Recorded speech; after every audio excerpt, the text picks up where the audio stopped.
पिला मानकु स्वागत। आज आम पूर्ण संख्यार गुणन क्रियार विभिन्न धर्म विषय आलोचना करवा।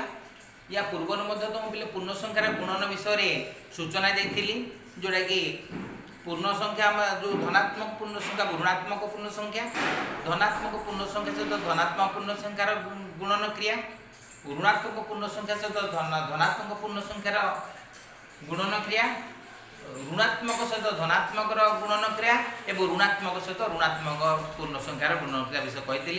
आज आम तत्संबंधी अर्थात गुणन क्रिया संबंधी विभिन्न धर्म विषय आलोचना करवा। से धर्म विषय आलोचना कर प्रथम नियम तुम जानिच जे संवृत्ति नियम। प्रथम नियम है संवृत्ति नियम।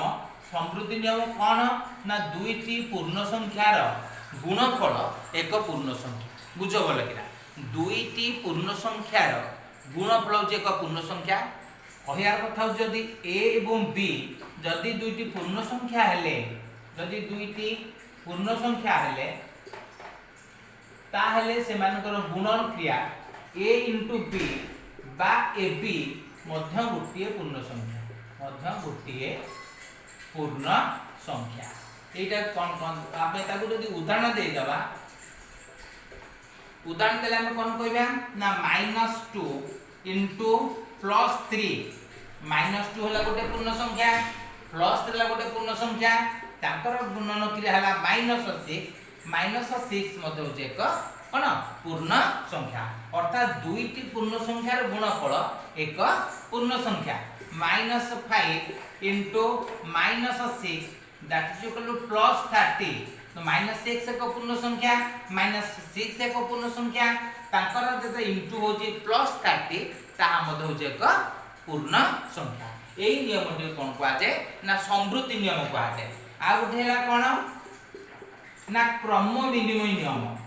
आ गोटे हैला क्रम विनिमय नियम। क्रम विनिमय नियम माने बोले कोन ना क्रम को अदल बदल करी गुणन क्रिया कले मत भी गुणन क्रियार कोनसी परिवर्तन घटे ना। एई गुणन क्रिया दुटी दाम नबा -2 into +3 that is equal to -6 +3 into -2 ताहा बदला -6। अर्थात होच कोन ना -2 into +3 is equal to +3 into -2। ता माने यदि क्रम को हम यदि अदल बदल करी गुणिले मध्य भी गुणफल रे कोनसी परिवर्तन घटे ना। जोटा से कहूची ए एवं बी जदि दुईटी पूर्ण संख्या हेले तेबे a into b is equal to b into a। एटा कोन कहा जाय गुणनर क्रम विनिमय नियम कहा जाय। आ उते नियम हला कोन ना सहयोगी नियम। आ उते हला सहयोगी नियम। सहयोगी नियम हला कोन सहयोगी नियम होची जे ए बी सी तीनोटी पूर्ण संख्या है। ए बी सी जदि तीनोटी पूर्ण संख्या हुवंती तेबे A into B into C is equal to A into B into C. एक मत तुम मन को उदाहरण परीक्षा करिवो जोटा कि मन कर हम कहबा -2 +6 -7 एटा मन कर ए एटा ला बी एवं एटा ला सी। ता माने हमर हबो ना -2 into +6 into -7 that is equal to -2 into -42 that is equal to +84। ठीक सिमती आरएचएस एटा हमर एलएचएस। आरएचएस ता कोन हबो देखो ना a into b means हमर होचे केते ना -2 into +6 into -7 that is equal to -12 into -7 that is equal to +84। ताम देखो एठी हमर कोन होची ना a सहित b और c को गुणिले गुणफल होला हमर 84 एवं एठी हमर कोला a को b सहित गुणी सारितला पर जेतले ता गुणफल सहित हम c को गुणिले गुणफल होतला 84 जोटा कि हमर होची a * b + c = a * b + c एटा कोन कहा जाय ना गुणनर सहयोगी नियम कहा जाय।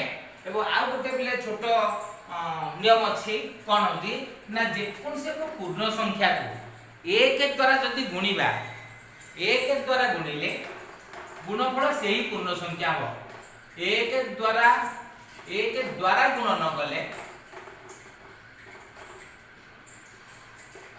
1 द्वारा गुण न कले गुणफल सेही संख्या हबो।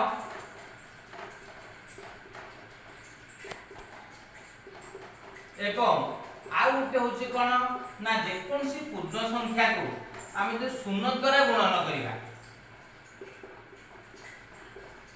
शून्य द्वारा गुण न कले हमर कोन हबो ना गुणफल शून्य हबो। गुणफल शून्य हबो एटा को तुम जानि छ मधु या पूर्वरु मधु तुम पढिथिलो हमर जो षष्ठ श्रेणी मधु ए आलोचना मधु करथिले एठी कोन पूर्ण संख्या देइछि सेठी हमर कोन होउछि ना कोन देइथिला संख्या संख्या माने जे कोन से को संख्या को गणन संख्या को एक बार से गणन संख्या हबो कोन से को गणन संख्या सुंदर गुणफल शून्य हबो। एठी हम जेतो हम पूर्ण संख्या विषय जानिले तन पूर्ण संख्या जे कोन से को पूर्ण संख्या एक द्वारा गुणिले गुणफल सेही पूर्ण संख्या दी हबो अर्थात -2 * 1 दैट इज इक्वल टू -2 बा +10 * 1 that is equal to 1 * +10 that is equal to +10 सेही संख्याटी हबो।